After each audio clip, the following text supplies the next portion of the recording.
जय श्री केदारनाथ।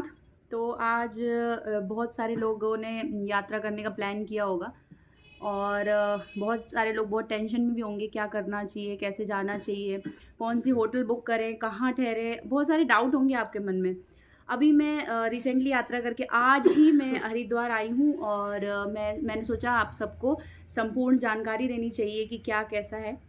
तो ऐसा कुछ नहीं है, अफ़वाह में यकीन मत करिए कि बर्फ़बारी हो रही है, पर वहाँ जाके आपको दर्शन भी मिल रहे हैं। बहुत अच्छे से दर्शन हुए हमारे। हम भी बहुत ज़्यादा अफ़वाह में फँसे हुए थे कि बर्फ़बारी हो रही, यात्रा रद्द कर दी गई है, गवर्नमेंट ने रजिस्ट्रेशन बंद कर दिया है, ब्ला, ब्ला, ब्ला। तो ऐसा कुछ भी मुझे तो ऐसा कुछ भी नहीं लगा, यात्रा बहुत अच्छे से की हमने। तो ऑब्वियसली कि थोड़ा-सा डिसबैलेंस हो जाता है, बहुत सारी चीज़ें जिसमें गवर्नमेंट ने जो प्रोवाइड नहीं कर पाते हैं।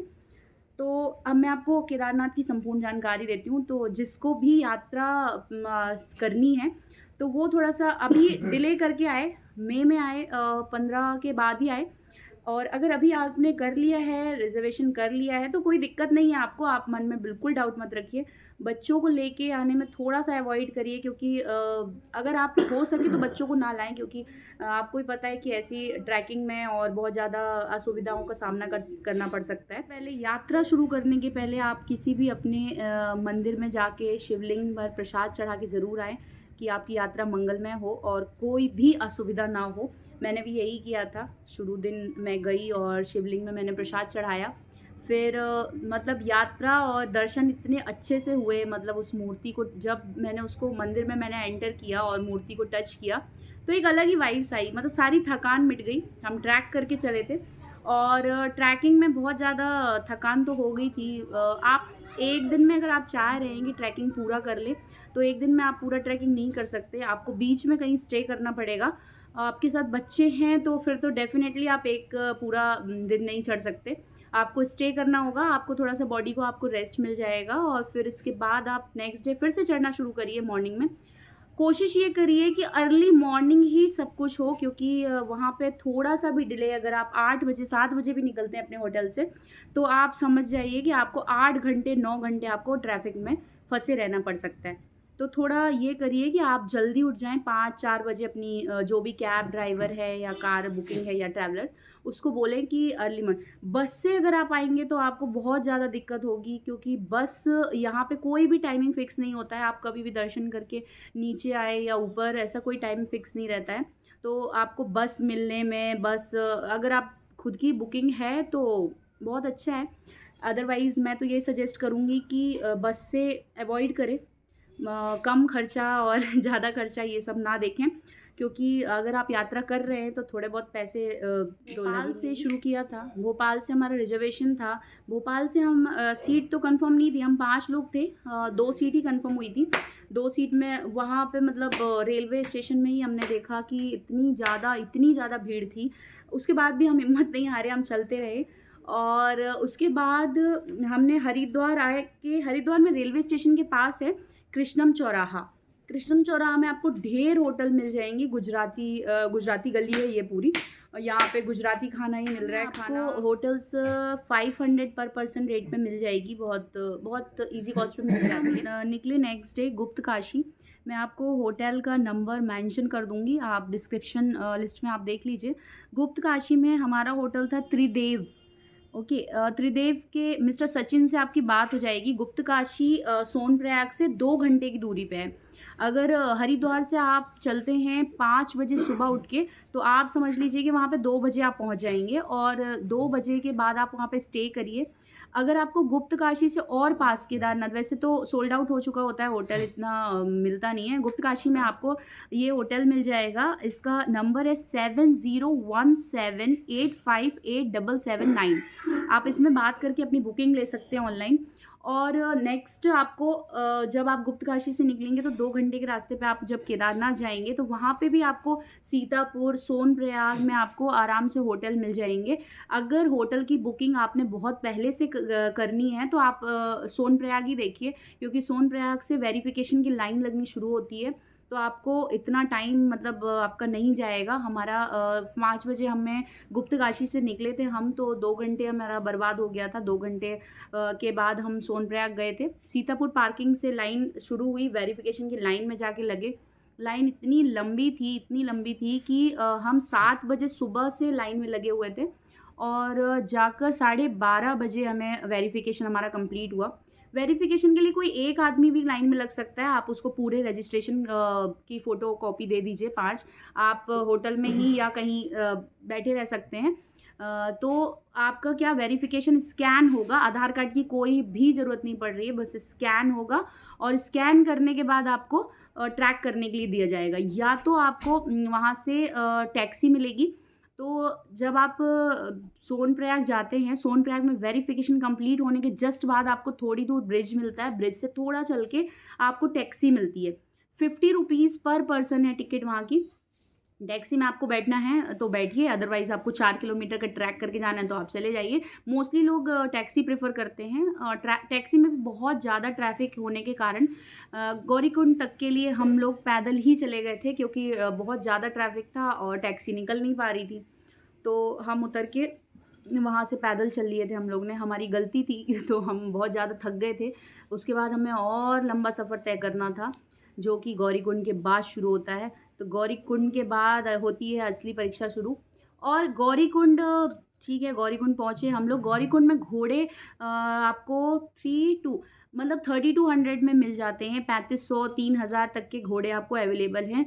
सबसे अच्छी चीज़ जो है कि अगर आप ट्रैक करने की हिम्मत रखते हैं तो ट्रैक करके जाइए धीरे-धीरे, कुछ भी नहीं है, नॉर्मल है, आप थकान थोड़ा-सा कम हो जाती है। पर मौसम बहुत ज़्यादा ख़राब है और अगर आपकी बुकिंग है, सब कुछ है, तो मैं तो आपको यही प्रेफ़र करूँगी कि आप नीचे से ही घोड़े कर लें, गौरीकुंड से ही घोड़े कर लें 3500 में। क्योंकि जब आप आधा चल के जाते हैं तो आपका जब भीम बली आने वाली होती है ना, तो उसके पहले ही आप इतना आधे से भी आधे ट्रैक में आप इतना ज़्यादा थक जाते हैं कि फिर आपको लगता है कि काश मैंने मतलब घोड़ा कर लिया होता। और फिर आप जब आधे में जाकर घोड़ा करते हैं तो वो फिर आपकी मजबूरी का बहुत ज़्यादा फ़ायदा उठाते हैं। 5000 4000 इस रेट में आपको वो घोड़े फिर प्रोवाइड करते हैं।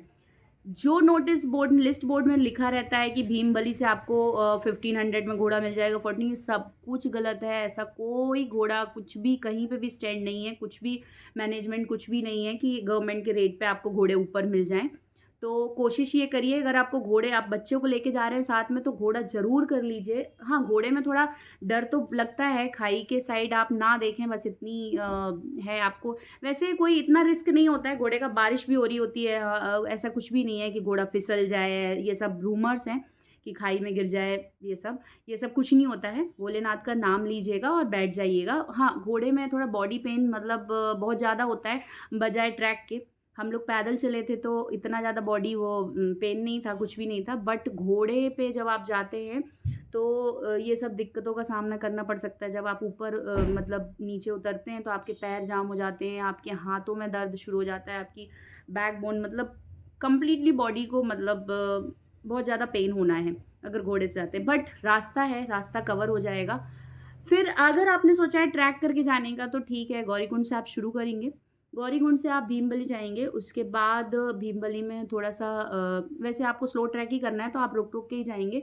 हर जगह स्टॉल्स बनाए गए हैं, मैगी 50 रुपीज़ पर पर्सन, आलू paratha 50 rupees, chips packet 20, water bottle 60 rupees, ऐसे आपको रेट पे सब कुछ अवेलेबल है।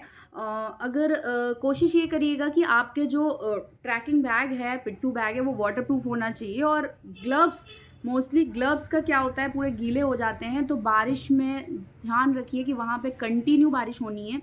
आप रेनकोट, वार्म क्लोथ्स ये सब अच्छे से रख के, पहन के और फिर इसके बाद ट्रैक करना स्टार्ट करिएगा। आप मेरे ओपिनियन से आपको सर्जिकल ग्लव्स जो आते हैं ना, वो आपको अपने ग्लव्स के ऊपर भी आपको सर्जिकल ग्लव्स पहनने चाहिए, ताकि आप बारिश में आपके जो ग्लव्स है वो पूरे प्रॉपर गीले ना हो। मतलब गीले होने के बाद इतनी ठंड लगती है। और जो आप पॉलीथीन वगैरह आप सोच रहे हैं पन्नी लगा लेंगे सॉक्स में, ये इसमें, तो ये सब कुछ काम नहीं आता गाइस। सारी पॉलीथीन वगैरह सब निकल जाती है, फट जाती है, मतलब हम कंप्लीट गीले हो चुके थे। रेनकोट, इवन रेनकोट भी फट जाते हैं ट्रैक करते टाइम। कभी घोड़े निकलते हैं, कभी यहाँ फंसता है, कभी वहाँ फंसता है, तो इसके लिए आप थोड़ा सा ध्यान से ही आएँ। और बच्चों के लिए, खासकर बच्चों के लिए तो बहुत ज़्यादा, और पॉलीथीन वगैरह सब कुछ अच्छे से रख के, जब आप पिट्ठू बैग में आप पैक कर रहे होंगे ट्रैक के लिए, तो आपको मोस्ट मतलब अवॉइड करना है ज़्यादा चीज़ें। ऊपर नहाने की कोई भी व्यवस्था नहीं है। आप अगर सोचें कि मैं ऊपर जाके नहाऊँगा, तो मैं कपड़े रख लेता हूँ अगले दिन के लिए, टॉयलेटरीज़ रख लेती हूँ, ये रख लेती हूँ, तो इससे आपका सामान बढ़ेगा और कुछ नहीं। आपको सिर्फ़ ये दिमाग में रखना है कि मुझे ऊपर जाके सिर्फ़ दर्शन करने हैं टाइम से, मुझे ना नहाना है, ना कुछ है। भोलेनाथ तो वैसे ही हम 1 दिन पहले नहा के निकलते हैं, सब पवित्र ही होते हैं यार उस ट्रैक में जाके। तो ऐसा कुछ भी ना सोचें कि मुझे ऊपर जाके गौरी ये इसमें नहाऊँगा ये वो। तो ठीक है, इसके लिए आप अवॉइड करें कि आप कपड़े एक्स्ट्रा कपड़े बिल्कुल ना रखें। बस आपके बैग में होना चाहिए खाने की चीज़ें, स्नैक्स, बिस्किट्स और बच्चों के लिए कुछ हेल्दी ड्राई फ्रूट्स वग़ैरह, हेल्दी चीज़ें ही रखें, एनर्जी मिलेगी ना तो आपको ट्रैक करने में बहुत अच्छा होगा। कपूर एक हाथ में, गौरीकुंड से ही कपूर आपको हाथ में रुमाल लेकर ऐसे बाँध लेना है, ताकि आपका जब आपको ऑक्सीजन चलते-चलते आपकी साँस फूलती है ना, तो आप उसको सूँघते हुए जाएँ तो आप आसानी से ट्रैक कर सकते हैं। कोई दिक्कत नहीं आएगी आपको। उसके बाद आप अ, भीमबली में पहुँच के आप घोड़े का रेट वही मैंने आपको बताया 4000 5000 लेते हैं वो लोग ऊपर। तो कैश ज़रूर रखें, कैश के बिना कुछ भी नहीं हो पाएगा। अगर आपको इमरजेंसी आ गई वहाँ पे तो कोई दूर-दूर तक कुछ भी नहीं है कि आपको एटीएम ये वो, कुछ भी नहीं, और कोई पब्लिक आपकी हेल्प नहीं करेगी। इसलिए आपको कैश, आपकी हर एक पर्सन जो आपके साथ जा रहा है उनके पास कैश मिनिमम 6000 सबके पास होना ही चाहिए। तो ऊपर, ताकि आपको दिक्कतों का सामना ना करना पड़े। और 6 किलोमीटर की दूरी पे आप भीमबली आ जाएँगे, और 6 किलोमीटर के बाद आपको मिलेगा छोटा भैरव मंदिर। छोटा भैरव मंदिर में टेंट्स अवेलेबल हैं। टेंट्स रामबाड़ा के बाद आपको टेंट्स मिलने शुरू हो जाते हैं। बस कोशिश ये करिएगा कि आपकी ट्रैक से रामबाड़ा और छोटी लिंचोली जो होती है ना, वो आप क्रॉस कर लो। कैसे भी, मतलब कोशिश ये करना कि आप ऐसे चलो, रुक-रुक के भी आप चलोगे तो छोटी लिंचोली तक आपका टारगेट होना चाहिए कि आज तो मुझे छोटी लिंचोली तक पहुँचना है कैसे भी करके। छोटी लिंचोली में आपको 500 पर पर्सन टेंट्स मिल जाएँगे। वहाँ पे मेडिकल फैसिलिटी मिलेगी आपको, फर्स्ट मेडिकल फैसिलिटी वहीं पे थी। तो जब हमारा ऑक्सीजन कम होने लगता है तो वहाँ पे ऑक्सीजन भी मिल जाता है। ऑक्सीजन लाइक ऐसा कुछ नहीं है, इतना सीरियस कुछ नहीं है। नॉर्मल जब हमारी साँस फूलती है ना तो आप मेडिकल में जाके फ्री है, आप फ्री ऑफ कॉस्ट में जाके वहाँ पे एक जैसे स्टीम लेते हैं उसी टाइप का आपको वो मिल जाता है स्टीम। तो वो उससे आपको एक बूस्ट अप एनर्जी आ जाती है, ताकि आप थोड़ा-सा, जो सीने में दर्द शुरू हो जाता है या फिर दम घुटने लगता है तो उससे थोड़ा-सा रिलैक्स मिल जाता है आपको। पेन किलर्स भी वो आपको प्रोवाइड करते हैं, वो अच्छी पेन किलर्स होती है वो उनका, कि आप अगर ट्रैक करके आपकी हालत ख़राब हो रही है तो आप वो गोली लें और टेंट में जाके सो जाएँ। मैगी वग़ैरह खा के, आलू पराठे खा के सो जाएँ। सोने के बाद आप 5 बजे सुबह फिर से उठ जाएँ, 5 बजे फिर से ट्रैक करना चालू कर दें, और उसके बाद आपको नेक्स्ट मिलेगा बड़ी लिंचोली। अब मैंने आपको एक चीज़ नहीं बताई कि भीमबली के बाद से ही शुरू हो जाती है खड़ी चढ़ाई। मतलब पूरी टोटल हालत ख़राब, क्योंकि खड़ी चढ़ाई में मतलब आपका एनर्जी पूरी तरीके से वहाँ का एग्ज़ॉस्ट 6 हो जाए। किलोमीटर बचा, 3 किलोमीटर बचा, 2 किलोमीटर बचा, ये तो इतना सही है, चल लेंगे, ये सब रूमर्स है, ये सब अपने दिमाग से टोटल निकाल दीजिए। बिकॉज़ वहाँ का 3 किलोमीटर मतलब अपना 15 किलोमीटर समझिए। 15 किलोमीटर ऊपर खड़ी चढ़ाई ऐसे करना है, और उसके बाद और वहाँ से भी दूर मंदिर, मंदिर और दूर होता जाता है। कोई कहता है 3 किलोमीटर, कोई 6 किलोमीटर, कोई 9 किलोमीटर, वो किलोमीटर्स कभी ख़त्म नहीं होते। तो पूरी हालत एकदम ख़राब हो चुकी होती है। उसके बाद शूज़ मैं हाईली रिकमेंड करूँगी, शूज़ आपको ग्रिप वाले अच्छे ट्रैकिंग शूज़ ही लेने हैं। उसके लिए थोड़ा-सा पैसा ज़रूर खर्च करके आएँ सबके, क्योंकि वहाँ पे फिसलन बहुत है, खड़ी चढ़ाई है, गिर जाते हैं। अगर आपका पैर ट्विस्ट हो गया, तो आपको क्रैप बैंडेज वग़ैरह और मेडिकल की जो भी चीज़ें आप रख रहे हो, वो ज़रूर रख के आना, क्योंकि ये चीज़ें बहुत होता है, पैर ट्विस्ट होने का डर बहुत ज़्यादा रहता है। और रेलिंग के साइड से अवॉइड करना, क्योंकि रेलिंग बहुत ज़्यादा कच्ची है, वो कभी भी मतलब गिर सकती है। रेलिंग के साइड से थोड़ा-सा अवॉइड करें, घोड़े भी आते हैं, आपको धक्का लग सकता है, कुछ भी हो सकता है, तो आप थोड़ा-सा उसको अवॉइड करें। लैंडस्लाइड का वहाँ पे खतरा बना रहता है, पर भोलेनाथ की कृपा से ऐसा कुछ नहीं होता है कि हर टाइम पत्थर गिरना या कुछ भी ऐसा। इसके बाद टेंट में भी रात आप स्टे करोगे तो उसके वहाँ पे वो लोग रज़ाई वग़ैरह देते हैं। एक छोटा-सा टेंट होता है, छोटे से टेंट में आपको 5 से 6 लोगों को वो प्रोवाइड कर देते हैं आपकी फैमिली मेंबर्स के अकॉर्डिंग। और उसमें एक रज़ाई-वज़ाई जो भी मिलती है वो वार्म होती है, टोटली वार्म, बहुत ज़्यादा गर्म होती है वो। मतलब आप जब उसको ओढ़ के सोएँगे तो आपकी पूरी ठंड बिल्कुल एकदम रिलैक्स हो जाओगे आप।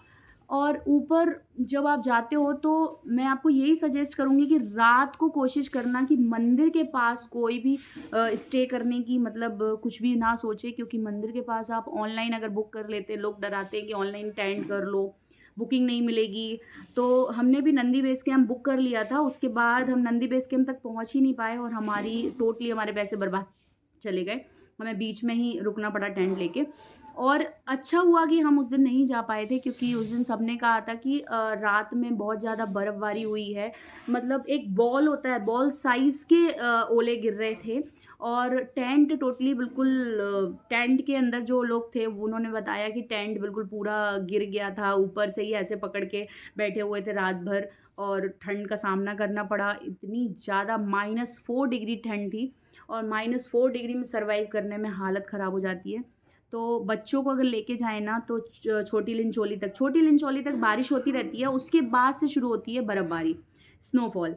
और अगर आपके मन में है कि मैं स्नोफॉल देखूँगा, बर्फ़ हो रही है, बर्फ़ गिर रही है और साइड में मुझे बहुत अच्छे नज़ारे देखने में, तो गाइज़ ये अपने मन से निकाल दें। क्योंकि अगर हम एमपी वाले हम सोचते हैं कि बर्फ़ देखेंगे, ये देखेंगे, वहाँ जाके हमें लगता है कि बस भोलेनाथ अब नहीं चाहिए, है ना? बर्फ़ हमें देखनी नहीं है, स्नोफॉल वग़ैरह बहुत डेंजर होता है वहाँ का। कुल मिला के मतलब अंदर से बहुत डर लग रहा होता है। फिर इसके बाद हम लोग बड़ी लिंचोली गए। बड़ी लिंचोली के सुबह उठ के 5 बजे से चढ़ना चालू किया। बड़ी लिंचोली से घोड़ा पड़ाव। घोड़ा पड़ाव जब आपको आ जाएगा ना, तो आपको रिलैक्स हो जाना है कि हाँ, अब मंदिर थोड़े ही दूर है। घोड़ा पड़ाव के बाद आपको मिलेगा हेलीपैड। हेलीपैड से मंदिर बिल्कुल सामने दिखता है, मतलब उसका एक ऊपर का जो चोंब होता है वो दिखता रहता है। और फिर इसके बाद आप हेलीपैड के बाद आपको बिल्कुल नॉर्मल ऐसे प्लेन रोड है, प्लेन रोड से चलना है, बिल्कुल नॉर्मल वहाँ से हो जाता है सब। तो रिलैक्स आपको तब होना है। और आगे भी जाके मंदिर में भी बहुत लंबी लाइन लगती है, वहाँ पे आपको वो जो वेरिफ़िकेशन हुआ है उसी रजिस्ट्रेशन को दिखाने में पड़ेगा। वहाँ पे कोई लाइन नहीं है टोकन में। टोकन आपको नॉर्मल स्कैन करा के फटाक से, कोई लाइन में भी ना लगें, आप आगे से जाके भी आप जाके बस स्कैन करा दें। कुछ लोग ऐसे पीछे से लाइन में लग जाते हैं, उन्हें पता ही नहीं होता कि आगे से जाके टोकन ले लेना है।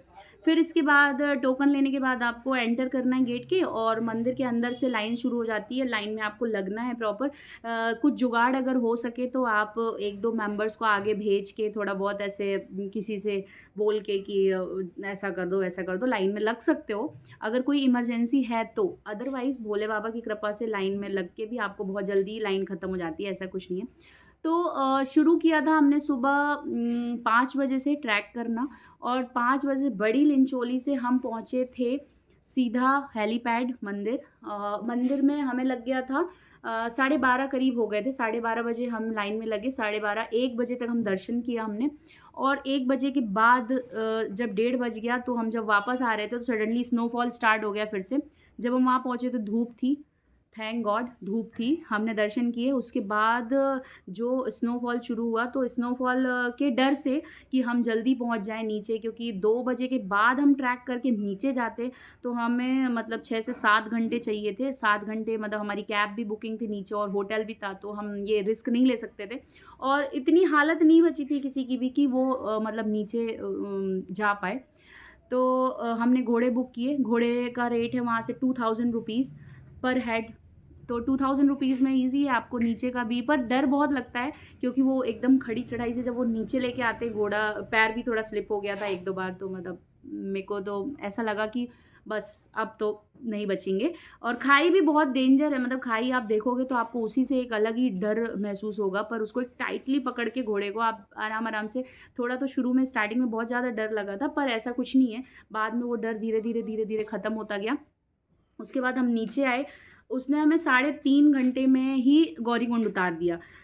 मतलब 2 बजे से उसने हमें करीब 5 या 6 बजे नीचे उतार दिया। 3 बजे से 6 बजे हम नीचे आ गए थे गौरीकुंड में। तो अच्छा हुआ, होप सो कि हमने घोड़ा कर लिया था ताकि हम आ पाए। उसके बाद हम गौरीकुंड से हमने टैक्सी बुक की। गौरीकुंड से भी बहुत लंबी लाइन लगी थी टैक्सी के लिए, तो थोड़ा बहुत जुगाड़ करके हम लाइन में अंदर आगे आ गए थे। और एक आंटी, बहुत अच्छी आंटी मिल गई थी, उन्होंने बोल दिया कि आप आ जाओ, लड़की लाइन में घुसा दिया था। और फिर क्योंकि हमें लेट हो रहा था, बहुत ज़्यादा दिक्कत हो रही थी, फिर बारिश कंटिन्यू हो रही थी और हमारा रेनकोट टोटली फट चुका था, मतलब सब लोग गीले हो रहे थे और काँप रहे थे ठंड से। इसके बाद हमने टैक्सी बुक की और टैक्सी बुक करके हम सीतापुर सोनप्रयाग आए। सोनप्रयाग से हम पैदल चल के नीचे आके करीब 1 किलोमीटर 1.5 किलोमीटर सीतापुर पार्किंग है, हम सीतापुर पार्किंग में आए जहाँ हमारी कैब थी। हम बैठ गए और फिर इसके बाद शायद टाइम हो चुका था, रात के 10 बज गया था और 10 बजे हम वहाँ से चलना शुरू किए वापस। 2 घंटे की दूरी पे गुप्तकाशी में त्रिदेव होटल है, उसमें हम स्टे किए थे। त्रिदेव होटल मतलब वहाँ के होटल्स को मैं इतना आपको परफेक्टली तो नहीं बोल सकती कि आपको बहुत अच्छे ही होटल्स मिल जाएंगे। होटल्स आर नॉर्मल और आपको खाना भी नॉर्मल मिलेगा, पहाड़ी खाना, मतलब थोड़ा तो स्पाइसी, बहुत ज़्यादा स्पाइसी होता है, तो आपको पहले ही उससे बोलना है कि ज़्यादा मतलब मिर्च मसाले वाला नहीं, क्योंकि आपको वो बहुत ज़्यादा नुकसान भी करेगा। लेकिन ये टेस्ट बहुत अच्छा है पहाड़ी खाने का, मतलब बात ही अलग है उत्तराखंड की। मुझे तो मतलब वहाँ का खाना बहुत पसंद आया। और उसके बाद आप त्रिदेव होटल के बाद आप अगले दिन नेक्स्ट सुबह जल्दी अगर उठना चाहें तो उठिए, अदरवाइज़ आप ट्रैक करके आते तो आप बहुत थक चुके होते हैं, तो आप 10 बजे भी निकलेंगे तो कोई दिक्कत नहीं होगी। फिर हम 10 बजे तक हम लोग फ्रेश होके हम 10 बजे तक निकले। उसके बाद हमने एक और होटल बुक की थी जो थी जोशीमठ के आगे। जोशीमठ आपको किसी भी तरह पार करना होता है शाम होने से पहले, क्योंकि वहाँ पे पुलिस वाले थोड़ा सा प्रॉब्लम करते हैं। और ऐसा कुछ भी नहीं है कि वहाँ पे शाम को गाड़ियाँ नहीं चलती या शाम को रोक दिया जाता है रात में, ऐसा कुछ भी नहीं है। लैंडस्लाइड हो जाता है तो कभी कभी ऐसा हो जाता है कि ट्रैफिक लग जाता है या पुलिस वाले कभी मना कर देते हैं, बट इतना कुछ भी घबराने की कोई बात नहीं है। रात में भी कार चलती है, अगर आपकी कार बुक है या आपकी गाड़ी बुक है तो वो आपको होटल तक आराम से पहुंचा दें। जोशीमठ पार करके होटल नंदा में हम रुके थे। मिस्टर अखिलेश है, इसका नंबर है 7060423362। अगर आपको बुकिंग करनी है ऑनलाइन तो आप यहाँ पे बुक कर लीजिए। होटल नंदा है गोविंद घाट पर। गोविंद घाट हम इसलिए आए थे क्योंकि हमें नेक्स्ट डे बद्रीनाथ के लिए निकलना था और गोविंद घाट बीच में है और उसके बाद है बद्रीनाथ जी। तो उसके बाद नेक्स्ट डे हम यहाँ पे गोविंद घाट पे हमने स्टे किया। हम बहुत टाइम लग गया था गाइस, मतलब गुप्तकाशी से गोविंद घाट का जो रास्ता है 6 से 7 घंटे का है, तो 6 से 7 घंटे तक हम ट्रैवल करते रहे कार में ही। फिर हम शाम को 7 या 8 बजे हम आए, हमने डिनर किया। डिनर करने के बाद हम सो गए। हम बहुत ज़्यादा थके हुए थे, किसी को सर्दी तो किसी को बुखार, हम 5 लोग ही थे। इसके बाद नेक्स्ट डे जब हम निकले वहाँ से तो नेक्स्ट डे हम फिर मॉर्निंग में बहुत जल्दी उठे। 4:30 बजे हम उठ गए और नहीं 4:30 5 बजे हम बैठ गए गाड़ी में। 5 बजे बाद गाड़ी स्टार्ट करके फिर 2 या 3 घंटे में हमें उन्होंने बद्रीनाथ जी के पास उतार दिया। और फिर इसके बाद 6 बजे से हम लाइन में लगे। 6:30-7 बजे हम लाइन में लगे और 7 बजे से जो लाइन शुरू हुई वहाँ की, इतनी लंबी लाइन थी। 7 से हमें दर्शन होते होते 3 घंटे लग गए। मीन्स 7 से 10 10:30 बजे हम दर्शन अंदर हमने किए। 10:30 के बाद हमने 11 बजे हम वहाँ से निकले। 11 बजे हम माना गाँव बहुत पास में ही है, हम चल के माना गाँव तक गए। माना गाँव के ऊपर है गर्भ गुफा करके, उसमें 4 वेद लिखे थे गणेश जी ने बैठ के, तो वहाँ के दर्शन आप माना विलेज घूम सकते हैं। उसमें भी थोड़ा ट्रैक है, हम बहुत ज़्यादा थक गए थे इसलिए हमारे टीम के कुछ ही मेंबर्स ऊपर गए थे। और वहाँ पे आपको सरस्वती माता और मंदाकिनी जी का संगम देखने को मिलता है, अलकनंदा और सरस्वती। तो अगर आप सरस्वती का भी दर्शन करना चाहते हैं तो बेशक वहाँ पे ज़रूर जाइए। इसके बाद बद्रीनाथ वहाँ पे माना गाँव में ही हमने ढोल बजवाए, क्योंकि हमारे 2 धाम कंप्लीट हो गए थे। बहुत अच्छा लगा, बहुत खुशी हुई हमें कि हमने 2 धाम इतनी छोटी उम्र में दर्शन कर लिए। तो हमने ढोल बजा के बहुत डांस वांस किया और उसके बाद हम डांस करते करते 12:30 बजे जब वहाँ से निकल रहे थे तो हमें सडनली एक बैड न्यूज़ मिली कि आगे चामोली में लैंडस्लाइड हो गया है और लैंडस्लाइड से बस के राजस्थान की बस थी, शायद राजस्थानी लोग थे उसमें, 20 से 25 लोग, बहुत ज़्यादा मतलब ठीक है गाइज़ यार, शंकर जी बोले अपनी मोक्ष प्राप्ति हुई उनकी, ऐसा कुछ सोचना नहीं चाहिए, ऐसा तो होता रहता है। और भोलेनाथ के स्थान में अगर प्राण निकल भी जाए तो उसमें क्या डर यार, डायरेक्ट स्वर्ग और डायरेक्ट मोक्ष की प्राप्ति कौन नहीं चाहता। ठीक है, कोई बात नहीं, इसके आप मतलब इस पर लैंडस्लाइड और इसके खतरे से आप डरिए मत, कुछ भी नहीं है। फिर ट्रैफ़िक जाम लगा तो हम वहाँ से जो 2 घंटे का रास्ता था, जो सिर्फ़ 2 घंटे में हमें आना था, वो हम 8 से 9 घंटे तक हम मतलब चलते रहे। उसके बाद धीरे-धीरे रुक-रुक के एक-एक गाड़ी आगे बढ़ती रही। ऐसे करके हम टोटली मतलब बहुत ज़्यादा टायर्ड हो चुके थे। पीपल कोटी के लिए हमें आना था, पर पीपल कोटी हमें 4 घंटे का रास्ता तय करना था, पर हम 8 से 9 घंटे तक जाम में फँसे रहे और 8 से 9 घंटे हम रात को ही पहुँच पाए पीपल कोटी। हमारा पूरा दिन कार में ही निकला। फिर हम जब पीपल कोटी आए, पीपल कोटी में हमने होटल राजपूत ली। होटल राजपूत का नंबर मिस्टर मनीष नेगी हैं। मिस्टर मनीष नेगी का नंबर है 9997252235। आप इनसे भी ऑनलाइन बुकिंग कर सकते हैं। पीपल कोटी के बाद हमने रात भर आराम करके हम सुबह हमने सोचा कि ट्रैफ़िक से बचना है तो सुबह तो जल्दी उठ के हमें हरिद्वार के लिए जाना ही पड़ेगा वापस, क्योंकि अगर हम ट्रैफ़िक में एक बार फिर फँसे तो वैसे ही हाल होता 6 से 7 घंटे। तो 9 से 10 घंटे 12 घंटे लग जाते, क्योंकि हरिद्वार हम 5 बजे सुबह पीपल कोटी से बैठे और हरिद्वार हमें उसने उतार दिया था 12 बजे। 12 बजे हम हरिद्वार आ गए थे। हरिद्वार में फिर से हमने कृष्णम चौराहा में होटल बुक की और अब हम यहाँ पर आके ही होटल बुक करना है। ऐसा कुछ नहीं है कि आप ऑनलाइन ही बुकिंग करो या कुछ भी है। ऐसा रूम आपको हर जगह अवेलेबल है। हर छोटे-छोटे गली में आपको रूम मिल जाएँगे। चाहे आप गुप्त काशी की बात करो, चाहे सोनप्रयाग की। सोनप्रयाग में थोड़ा कॉस्टली है, क्योंकि वो मंदिर के पास में ही है ना, इसलिए थोड़ा कॉस्टली है। थोड़ा-सा दूर करोगे तो वो आपको ईज़ी रेट में मिल जाएगा। तो बिल्कुल भी मत घबराएँ कि अरे मेरी तो ऑनलाइन बुक नहीं है, क्या पता रूम सोल्ड आउट रूम होंगे भी कि नहीं।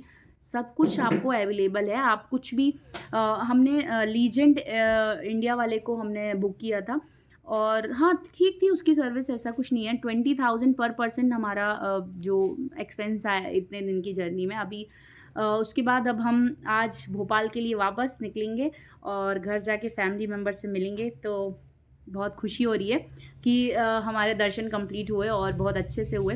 फिर यहाँ पे हरिद्वार में आप गंगा जी का जल लेके जाएँ और जो भी पास में शिवलिंग है आपके, उस पे जाकर वो जल ज़रूर चढ़ाएँ, क्योंकि आपने धाम के दर्शन बहुत अच्छे से कंप्लीट किए होंगे।